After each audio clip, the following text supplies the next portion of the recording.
వచ్చిన నీవు నేను కలిగినటువంటి వారముగా ఉన్నామా? ఎవరినైనా మనము చేరదీస్తున్నామా? దేవుని ప్రేమలో వారిని పెంచగలిగేటువంటి వారముగా ఉన్నామా? ఎందుకు మొర్దెకైకి కుటుంబం పట్ల నిర్లక్ష్యం లేదు? ఇక్కడ తల్లిదండ్రులు లేనటువంటి వారిని పోషించేటువంటి ఆ బాధ్యత మొర్దెకై ఎందుకు తీసుకున్నటువంటి వాడుగా ఉన్నాడు? ఆ ఎస్తేరు గ్రంథము 2వ అధ్యాయము 7వ వచనములు అంటున్నాడు చూడండి. అక్కడ రాయబడినటువంటి మాట, తన పినతండ్రి కుమార్తె అయినటువంటి అదస్స అను ఎస్తేరు తల్లిదండ్రులు లేనివారైనందున అతడు ఆమెను పెంచుకొని ఆమె అందమైనటువంటి రూపమును సుందరమైనటువంటి ముఖము గలదై ఉండెను. ఆమె తల్లిదండ్రులు మరణం పొందిన తరువాత మొర్దెకై ఆమెను తన కుమార్తెగా స్వీకరించెను. చూడండి, కుటుంబం పట్ల బాధ్యత భారము కలిగినటువంటి మొర్దెకై ఎప్పుడైతే అదస్త అనబడేటువంటి ఎస్తేరు యొక్క తల్లిదండ్రులు మరణించారో ఆ తదుపరి మొర్దెకై ఎస్తేరును దత్తతగా కుమార్తెగా ఆమెను స్వీకరించినటువంటి వాడుగా ఉన్నాడు. ఆ దినము మొదలుకొని ఎస్తేరును క్రమము తప్పకుండా దేవుని యొక్క ప్రేమలో, దేవుని యొక్క భయభక్తులలో పెంచుతూ ఏం చేశాడంటే చూడండి, సుసాను కోటలోనికి ప్రవేశించేటువంటి రీతిగా ఉన్నాడు. ఇక్కడ సుసాను కోటలో మొర్దెకై ఏం చేస్తున్నాడంటే ద్వారపాలకుడుగా పనిచేస్తున్నటువంటి వాడుగా ఉన్నాడు. ద్వారపాలకుడు కొండి రాజును సంరక్షించేటువంటి బాధ్యత కలిగినటువంటి మొర్దెకై తను చూడండి తల్లిదండ్రులు లేనటువంటి అదస్స అనబడేటువంటి ఎస్తేరును దత్తతగా కుమార్తెగా స్వీకరించినటువంటి వాడుగా ఉన్నాడు. రెండవ లక్షణం కలిగినటువంటి చూడగలిగితే అతడు వివేకము కలిగినటువంటి వాడు. ఏది మంచి ఏది చెడు అనేటువంటి జ్ఞాన వివేకములను కలిగినటువంటి వాడుగా మొర్దెకై ఉన్నటువంటి వాడుగా ఉన్నాడు. ఎస్తేరు గ్రంథము 2వ అధ్యాయము 10వ వచనములో అంటున్నాడు. అక్కడ వ్రాయబడినటువంటి మాటను చూడగలిగితే, మొర్దెకై నీ జాతిని నీ వంశమును కనబరచకూడదని ఎస్తేరుకు ఆజ్ఞాపించి వండిన కనుక ఆమె తెలపలేదు. ఎందుకు? ఎవరి మొర్దెకై? ఎందుకు మొర్దెకై ఎలా అంటే యూదుడైనటువంటి మొర్దెకై, ఈయన నీ వంశమును తెలియపరచబాకు, అది గోప్యముగా ఉంచు. మనమైతే ఏం చేస్తాం ఈ ధనాల్లో?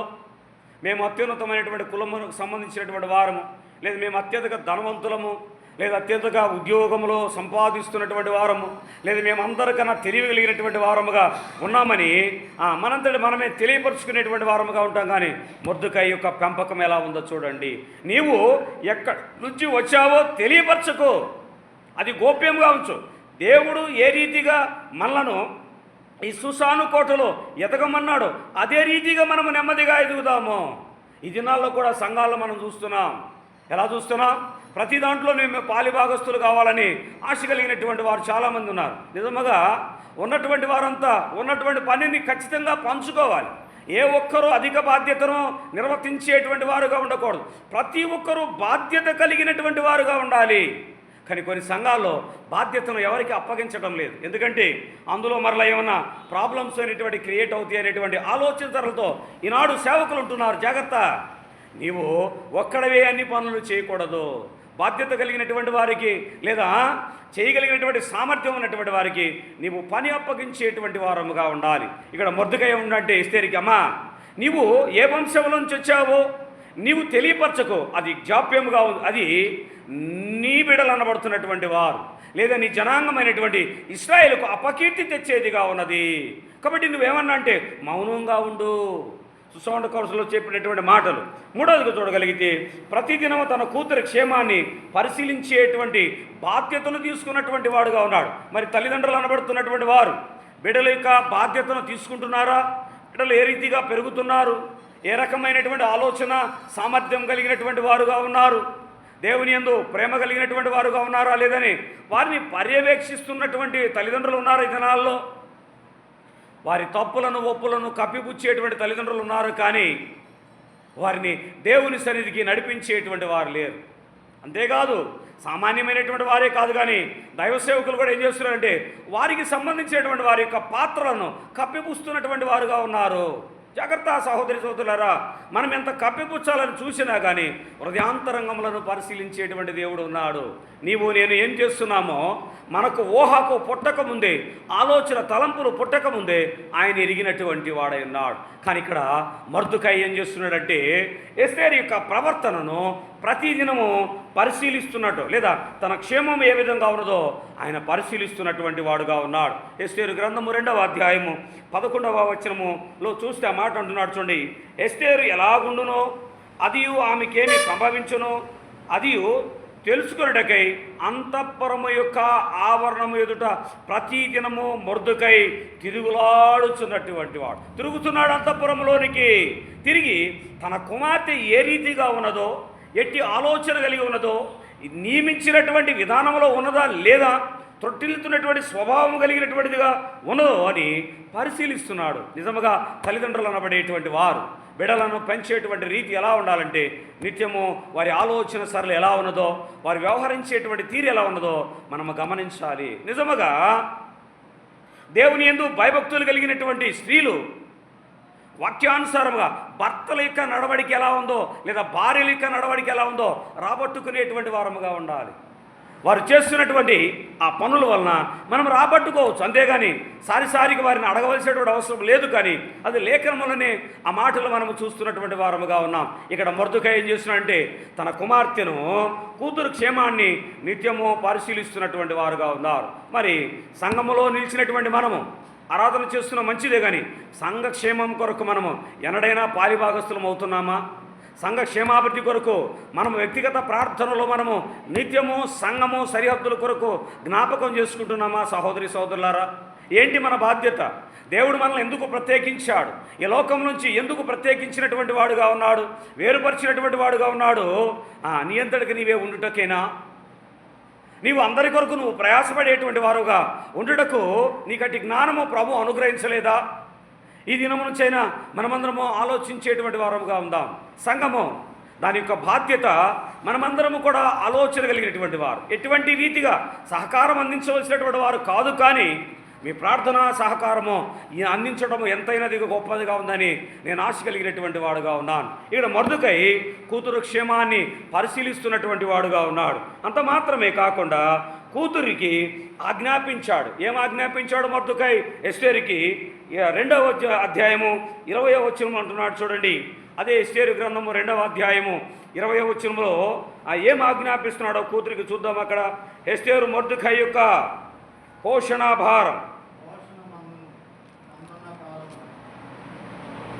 మందున్న కాలము చేసినట్టుగానే ఇప్పుడు అతడు మాటలకు ఆమె లోబడుచుండెను కనుక మొర్దెకై తనకు ఆజ్ఞాపించిన ప్రకారము ఎస్తేరు తన జాతినైనను తన వంశమునైనను తెలియక ఉండెను.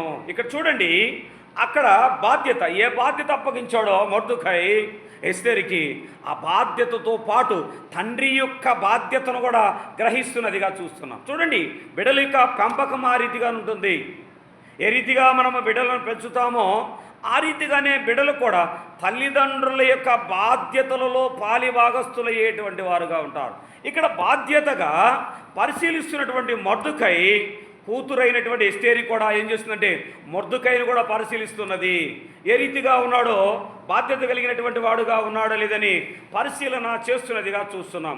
అంత మాత్రమే కాకుండా సావుకు పట్టబడినటువంటి వారిని కాపాడేటువంటి వాడుగా మొర్దెకై కూతురిని ప్రేరేపిస్తున్నాడు. ఇశ్రాయేలు ప్రజలకు ఏం చేస్తున్నాడంటే మరణ శిక్షను విధించాలని మొర్దెకైతో ఉన్నటువంటి పరిచారకులు ఏం చేస్తున్నారంటే మొర్దెకై మీద లేనిపోయినటువంటి అపనిందలు వేసినటువంటి వారుగా ఉన్నారు. ఏ రీతిగా అయినా సరే మొర్దెకైని ఉరిస్తంభమునకు వేలాడదీసి చంపాలని ఆశ కలిగి దురుద్దేశంతో ఉన్నారు. ఆ మాటను ఏం చేశాడంటే రాజు అయినటువంటి అహష్వేరోషుకు తెలియపరిచినటువంటి వారుగా ఉన్నారు.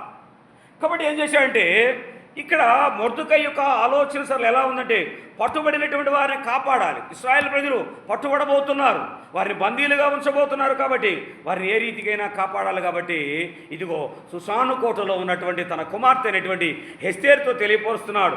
22వ అధ్యాయము 21, 22 వచనాల్లో అంటున్నాడు చూడండి. అక్కడ వ్రాయబడినటువంటి మాట ఎస్తేరు గ్రంథము 2వ అధ్యాయము 21, 22. ఆ దినములలో మొర్దెకై రాజు గుమ్మములో కూర్చొని ఉండగా రాజు యొక్క ఇద్దరు షండులైనటువంటి బిగ్తాను తెరేషు వీరిద్దరు ఏంటంటే మొర్దుకైతో సహచర్యంగా ఉండేటువంటి వారు. వీళ్ళ ఆలోచన ఏంటంటే బిగ్తాను తెరేషు అనేటువంటి వారు దూరపాలకులను కోపగ్రస్తులై రాజు అయినటువంటి అహష్వేరోషును సంపుటకు ఆలోచన కొని ఉన్నాడని మొర్దుకై మీద చాడీలు చెప్పారు. ఇదిగయ్యా నీ ద్వారపాలము నీ గుమ్మం మీదట కూర్చొని మొర్దుకై ఆలోచన చేస్తున్నాడు నిన్ను ఏ రీతిగా చూడండి, అపవాది ఏ రీతి అయినటువంటి తలంపులను చేస్తుందో తన జనాంగాన్ని కాపాడుకోవడానికి మొర్దుకై నిత్యము అహర్నిశులు కష్టపడుతుంటే ఇక్కడ తనతో ఉన్నటువంటి ద్వారపాలకులు ఏం చేస్తున్నాడు, అయ్యా రాజు అయినటువంటి అహష్వేరోషు నేను ఏ విధంగా చంపాలని మొర్దుకై ఆలోచన చేస్తున్నాడు. ఏదొక నెపముతో ఏదొక అవమానకరమైనటువంటి మాటలతో కించపరిచేటువంటి స్వభావము అడ్డు తొలగించేటువంటి స్వభావములో ఇద్దరు తోటి పనివారు ఆలోచించి రాజుకు వర్తమానం పంపినప్పుడు ఆ రాజు ఏమన్నాడు చూడండి 22వ వచనం, ఈ సంగతి మొర్దుకైకి తెలిసినందున అతడు దానిని రాణి అయినటువంటి ఎస్తేరుతో చెప్పి ఎస్తేరు మొర్దుకై యొక్క పేరిట రాజుకు దానిని తెలియజేసును. ఎప్పుడైతే ఇట్టి అవమానకరమైనటువంటి విషయము లేదా ఇటు కుతంత్రములు సంభవిస్తున్నాయో మొర్దుకై గ్రహించి రాజు సమక్షంలో ఉన్నటువంటి రాణి అయినటువంటి ఎస్తేరుకు అప్పగించినటువంటి వాడై ఉన్నాడు. జాగ్రత్త తల్లి, నువ్వు ఏ రీతిగా రాజుతో మాట్లాడతావో, రాజు చెంతకు వెళ్ళి ఈ విన్నపములు నీవే విధంగా విన్నవిస్తావో అది నీ జ్ఞానము మీద ఆధారపడి ఉన్నది. నీవు జ్ఞానముగా లేకపోతే నీ ప్రజలైనటువంటి ఇశ్రాయేలు ప్రజలు అందరూ కూడా హతమార్చబడేటువంటి వారుగా ఉన్నారు. నీ యొక్క తెలివితేటలు నీ యొక్క ఆలోచన సరళను ఆధారం చేసుకొని నీ ప్రజలను నన్ను నీవు రక్షించేటువంటి దానివిగా ఉండాలని ఎస్తేరుకి రాజు అయినటువంటి మొర్దుకై తెలియపరిచినటువంటి వాడుగా ఉన్నాడు. సామెతల గ్రంథము 24వ అధ్యాయంలో ఒక మాటను జ్ఞాపకం చేసుకుందాం. సామెతల గ్రంథము 24వ అధ్యాయము 11వ వచనములో ఒక మాటను జ్ఞాపకం చేసుకుని మనము ముందుకు కొనసాగుదాం. సామెతల గ్రంథము 24వ అధ్యాయము 11వ వచనములు అంటున్నాడు చూడండి, అక్కడ సావుకై పట్టబడిన వారు నీవు తప్పించుము, నాశనమందు పడుటకు జోగుచున్న వారిని నీవు రక్షింపవా. దేవుని వేడుకుంటున్నాడు, అయ్యా ఇదిగో నేను చేయనటువంటి పని, నేను తలంపులో లేనటువంటి పని నాతోటి పరివారైనటువంటి వారు ఎవరని మనం తెలియపరుచుకున్నాం ఇందాక. ఎవరు మొర్దుకై మీద భారమును బాధ్యతను మోపినటువంటి వారుగా ఉన్నారు. ఇక్కడ ఏంటంటే బిగ్తాను తెరేషు అనేటువంటి వారు ఏం చేశారంటే మొర్దుకై మీద నెపము మోపినటువంటి. ఈ దినాల్లో కూడా మనం చూస్తున్నాం, సంఘములో అలజడులు లేపుటకు, సంఘములో ఉన్నటువంటి వారిని విశ్వాస స్థితిలో నుంచి చల్లాచెదురు చేయటకు అపవాది ఎవరినో ఒకరిని ప్రేరేపిస్తుంది. ఎవరినో ఒకరిని ప్రేరేపించి వారి ద్వారా మాటలాడించి సంఘమును చల్లాచెదురు చేయటకు ప్రయత్నం చేస్తున్నది. జాగ్రత్త, ఎవరు ఎట్టి స్థితిలో ఉన్నారో మనము గ్రహించుకున్నటువంటి వారముగా ఉండాలి. ఇక్కడ మొర్దుకైలో ఉన్నటువంటి దేవుని మీద ప్రేమ, అయ్యా ఇదిగో నీ దాసుడైన నన్ను ఏం చేయాలనుకుంటున్నారు, వాళ్ళు సంహరించాలని ఆలోచన కుతంత్రములు చేస్తున్నటువంటి వారుగా ఉన్నారు. అయ్యా నీవే నన్ను రక్షించేటువంటి వాడు అని మొర్దుకై మొరపెట్టినటువంటి వాడుగా ఉన్నాడు. మరి 6వ మాట చూడగలిగితే మొర్దుకై నమస్కారం చేయనివాడు అనగా ఇతరులకు మ్రొక్కి ఆజ్ఞ మీరేవాడని రాజుకు అయినటువంటి అహష్వేరోషుతో ఈ మాటలు చెబుతున్నాడు. ఆయన ఎవరికి దేవునికి తప్ప ఎవరికి మ్రొక్కడం లేదు. వీరిద్దరు ఏం చేశారంటే తెరేషు అనేటువంటి వ్యక్తి బిగ్తాను అనేటువంటి ఏం చేశారంటే రాజుకు మాత్రమే మ్రొక్కాలి, మరైనటువంటి మిగిలినటువంటి వారు ఎవరికి మ్రొక్కకూడదని ఒక శాసనము తీర్మానం చేశాడు. కానీ మొర్దుకై ఏం చేశాడంటే దేవుణ్ణి ఎరిగినటువంటి మొర్దుకై దేవునికి తప్ప ఎవరికి మ్రొక్కుటకు ఆయన సమ్మతించలేదు. ఈ మాటలు మనం చూస్తున్నాం. దానియేలు గ్రంథంలో కూడా రాజు ఏం చేశాడు, దానియేలుని మ్రొక్కమంటే రాజు యొక్క ప్రతిమకు నేను శిరసా వహించేది నా దేవుని పాదాల చెంత మాత్రమే, కానీ నేను వేటికి సాగిలపడేటువంటి వాడిని కాదన్నప్పుడు రాజు దానియేలును నపవంశుడిగా చేసి ఏం చేశాడంటే సింహాల బోనులో వేసినటువంటి వాడు. సింహాల బోనులో వేసినా కానీ దానియేలు ఏం చేశాడు, భయపడకుండా దేవునికి మొరపెట్టినటువంటి వాడైనాడు. దానియేలుతోడ దేవుడు అగ్నిలో కనబడినటువంటి వాడుగా ఉన్నాడు. సింహాలు ఏం చేసినాయి? ఆకలిగా ఉన్నటువంటి సింహాలు దానియేలు మీద పడి పీక్కొని తినక దానియేలుకు సాష్టాంగ నమస్కారం చేసినటువంటిగా చూస్తున్నాం.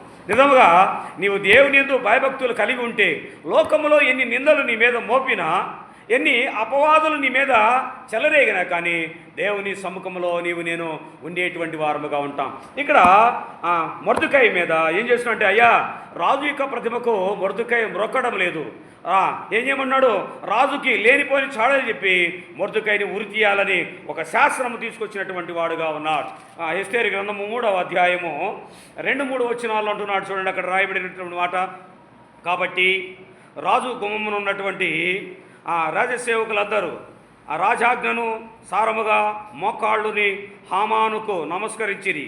మొర్దెకై వంగకయు నమస్కారం చేయకు ఉండగా రాజు గుమ్మమున ఉన్నటువంటి రాజసేవకులు, నీవు రాజాజ్ఞను ఎందుకు మీరుచున్నావు మొర్దెకైను అడిగారు. ఎవరు నమస్కారం చేయమన్నారు? ఇక్కడ హామానుని కాళ్ళు మ్రొక్కమంటున్నాడు. ఆయన హామాన్ ఎవరంటే సైన్యాధ్యక్షుడు, రాజు యొక్క సైన్యాధ్యక్షుడు. దేవునికి మ్రొక్కేటువంటి మొర్దెకైని ఏమంటే హామాను కాళ్ళకు మ్రొక్కమంటున్నాడు. ఎందుకు? నీవు రాజు ఆజ్ఞను తిరస్కరిస్తున్నావు. రాజు ఆజ్ఞను జారీ చేశాడు. ఇక్కడ ఉన్నటువంటి రాజ్యంలో ఉన్నటువంటి అందరూ కూడా ఖచ్చితంగా హామానుకు మ్రొక్కాలి. ఇక్కడ హామానులు ఏమైందంటే క్రూరత్వము బయలుదేరింది. ఆ క్రూరత్వం ఏమవుతుందంటే ఇశ్రాయేల్ ప్రజలను అణగార్చడానికి, ఇశ్రాయేల్ ప్రజలను నాశనం చేయడానికి, ఇశ్రాయేల్ ప్రజలను హతమార్చడానికి హామాను కంకణం కట్టుకొని రాజు ద్వారా శాసనం చేయించినటువంటి వాడై ఉన్నాడు. చూడండి, దేవుని యందు భయభక్తులు కలిగి పెరుగుతున్నటువంటి మొర్దెకై, దేవుని నీడలో ఉన్నటువంటి మొర్దెకై చాలా తెలివిగా ఆలోచించాడు. దేవుని అడిగి పొందుకున్నటువంటి వాడుగా ఉన్నాడు జ్ఞానం. ఇక్కడ మొర్దెకై ఏం ఆలోచిస్తున్నాడు? నేను దేనికి నమస్కారం చేయను, దేవునికి మాత్రమే, సృష్టించినటువంటి సృష్టికర్తకు మాత్రమే నేను నమస్కారం చేస్తానన్నప్పుడు రాజు ద్వారా ఒక శాసనం చేయించాడు హామాను మొర్దెకైని ఉరి తీయించడానికి. మొర్దెకై ఇంటి వద్దనే పెద్ద స్తంభమును ఏర్పాటు చేసి, అంటే తాడును కూడా అమర్చినటువంటి వాడుగా ఉన్నాడు. చూడండి, కాలక్రమంలో ఏ రీతిగా జరుగుతున్నదో మనం చూడగలిగితే తనకు అప్పగించినటువంటి పనిని శ్రద్ధ కలిగినటువంటి వాడుగా మొర్దెకై ఉన్నాడు. ఎస్తేరు గ్రంథము 2వ అధ్యాయము 21వ వచనంలో మరొకసారి చూడగలిగితే, ఆ దినంలో మొర్దెకై రాజు గుమ్మములో కూర్చుండగా రాజు యొక్క ఇద్దరు షండులైనటువంటి బిగ్తాను తెరేషును ద్వారపాలకుడు కోపగ్రస్తులై రాజైనటువంటి అహరోసును సంపుటకు ఆలోచించుచున్నామని మరొకసారి నింద వేసినటువంటి వారుగా ఉన్నారు. ఈ నిందలన్నింటినీ, ఈ అవమానాలన్నింటినీ మొర్దెకై భరించాడు, మొర్దెకై ఓర్చుకున్నాడు. ఎందుకంటే షూషాను కోటలో తన కుమార్తె అయినటువంటి ఎస్తేరు ఉన్నది కాబట్టి తన కుమార్తె కొరకైనా ఏం చేస్తుంటే మొర్దెకై ఓర్చుకుంటున్నాడు. మరొకటి ఏంటంటే దేవుని పట్ల విశ్వాసం కలిగినటువంటి వాడుగా మొర్దెకైని మనం చూస్తున్నాం. 3వ అధ్యాయము 4వ వచనంలో ఏమన్నాడు చూడండి. ఆ ప్రకారము వారు ప్రతిదినం అతనితో చెప్పుచూ వచ్చినను. ఎస్తేరు గ్రంథము 3వ అధ్యాయము 4వ వచనం చూడండి. ఈ ప్రకారము వారు ప్రతిదినం అతనితో చెప్పుచూ వచ్చినను అతడు వారి మాటలు చెవిని పెట్టకపోయిన గనుక వారు మొర్దెకై యొక్క మాటలు స్థిరపడునో లేదో చూతుమని దాని హామానుకు తెలిపిరి. ఏలయనగా అతడు నేను యూదుడను గనుక ఆ పని చేయజాలని వారితో చెప్పుచుండను. ఆయనకి ఎదురు బదులు సమాధానం చెప్పినటువంటి వాడుగా ఉన్నాడు మొర్దెకై. మరి విశ్వాస జీవితంలో కొనసాగబడుతున్నటువంటి సహోదరి సహోదరులారా, లోక సంబంధమైనటువంటి పనుల్లో మనల్ని ఏమైనా నియమిస్తే నేను ఆ పని చేయనని నేను ఖచ్చితంగా చెప్పగలుగుతున్నామా? ఇదిగో మేము ప్రత్యేకించబడినటువంటి వారమయ్యా, ప్రత్యేకించబడినటువంటి వారుగా మేము ఉంటాము అని నేను అట్టి యథార్థమైనటువంటి రీతిగా చెప్పగలుగుతున్నామా? జ్ఞాపకం చేసుకుందాం సహోదరి సహోదరులారా, మొర్దెకై యొక్క విధానం ఎలా ఉన్నదో. అంతేకాకుండా తన ప్రజల కొరకు కన్నీరు కార్చినటువంటి వాడుగా ఉన్నాడు మొర్దెకై.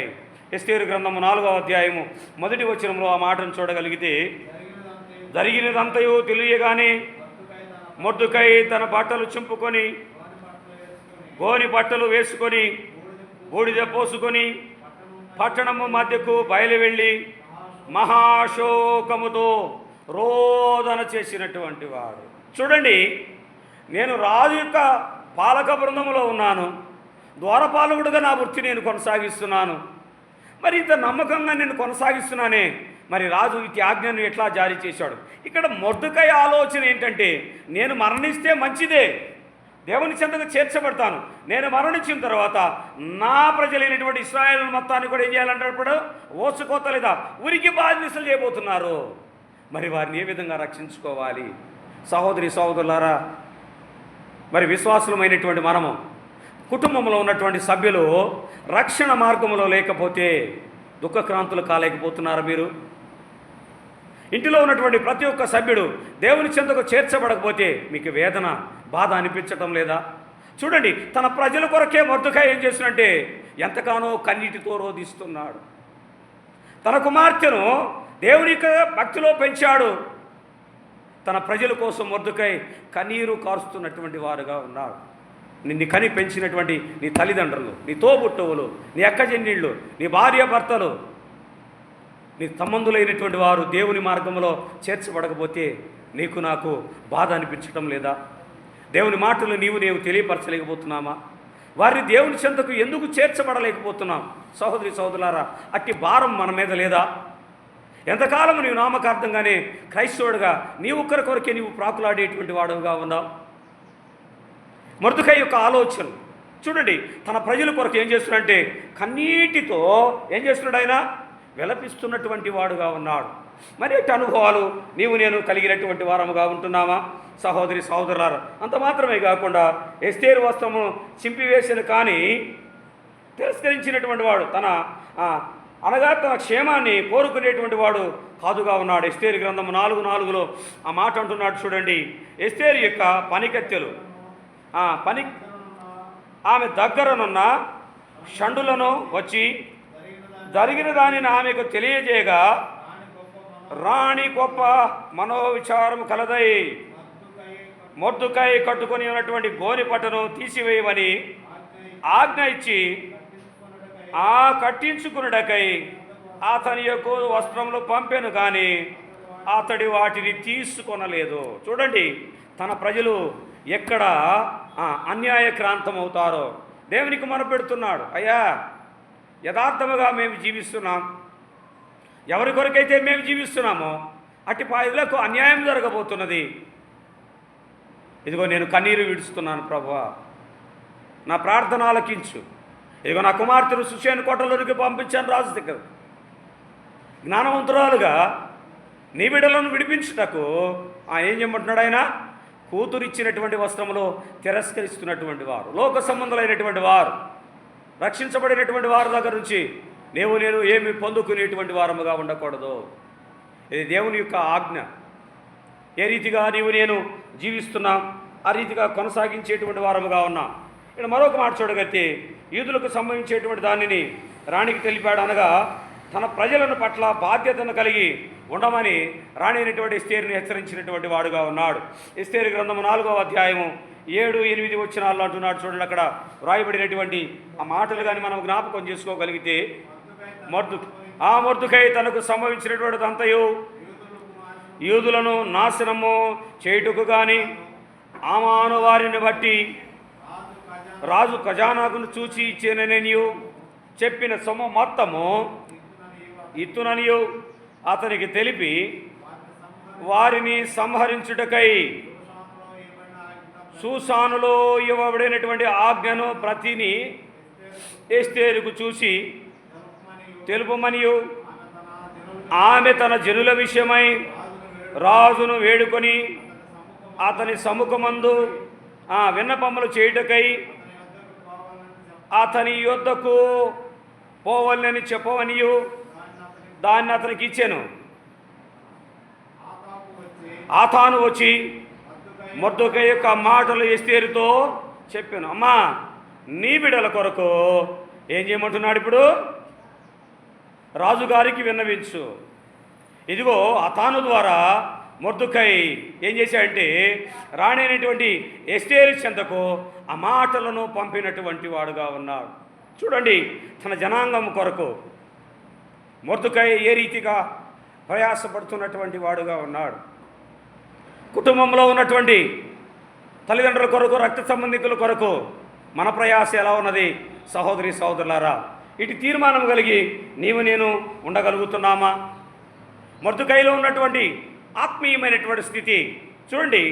రాజుగారికి ధైర్యముగా తెలియపరచమని తన కుమార్తె అయినటువంటి ఎస్తేరుతో ఆ మాటలను తెలియపరిచినటువంటి వాడుగా ఉన్నాడు. 13వ వచనంలో అంటున్నాడు చూడండి, మొర్దెకై ఎస్తేరుతో ఇట్లని ప్రత్యుత్తరం ఇచ్చి, రాజునగర్లో ఉన్నంత మాత్రము చేత యూదులందరికంటే నీవు తప్పించుకుందువని నీ మనసులో తల వంచవద్దు. హెచ్చరిస్తున్నాడు కుమార్తెను. అమ్మా, నువ్వు రాజు సమ్ముఖంలో ఉన్నావేమో, యూదులందరూ రక్షించబడాలి.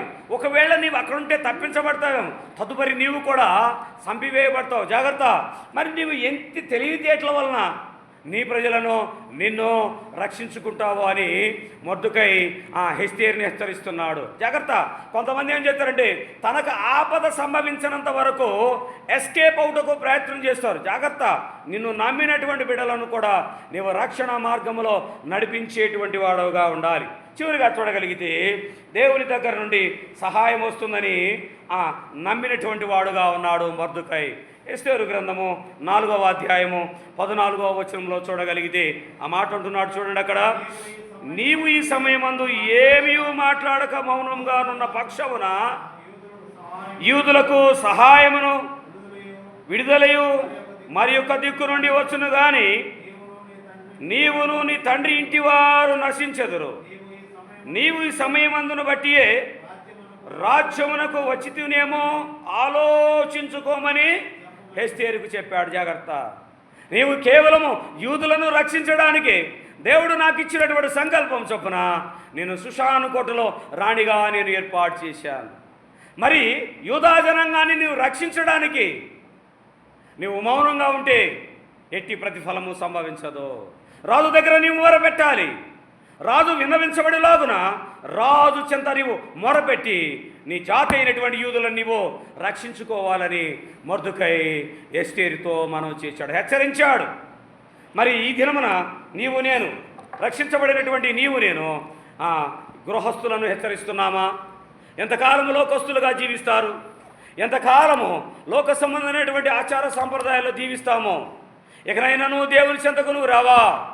నీవు నేను హెచ్చరించలేమా? కుటుంబ సభ్యులను రక్షణ మార్గంలో నడిపించేటువంటి బాధ్యత నీకు నాకు లేదా? మొర్దెకై చూడండి, యూదా జాతి మొత్తాన్ని రక్షించడానికి తన కుమార్తెను హెచ్చరిస్తున్నాడు. నువ్వు ఒకవేళ రాణి కాబట్టి తప్పుకుంటావేమో, ఎప్పుడైతే ఇశ్రాయేల్ ప్రజలు మరణిస్తారో యూదులందరూ, తర్వాత నీవు కూడా మరణించే దానివిగా ఉంటావు. జాగ్రత్త. నీవు రాజు చెంత నొప్పించబడిరా కానీ ఒప్పించి ఆ జాతిని అంతమొందించకుండా రక్షించవలసినటువంటి బాధ్యత నీదే అని ప్రేమగా పెంచినటువంటి మొర్దెకై తల్లిదండ్రులు లేనటువంటి కుమార్తె అయినటువంటి ఎస్తేరుని ప్రేమతో పెంచాడు, దేవుని దయలో పెంచాడు, హెచ్చరించి తన జాతిని రక్షించుకున్నటువంటి వాడుగా ఉన్నాడు.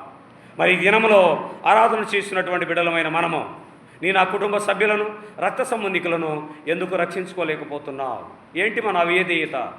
ఎట్టి అవిధేయతలో నీవు నేను కొనసాగబడుతున్నావు?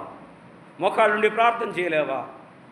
సహోదరి సహోదరులారా, కన్నీడు విరిస్తే ప్రభు ఎంతగానో సహాయం చేస్తాడు. మొర్దెకై విరిచాడు కన్నీడు.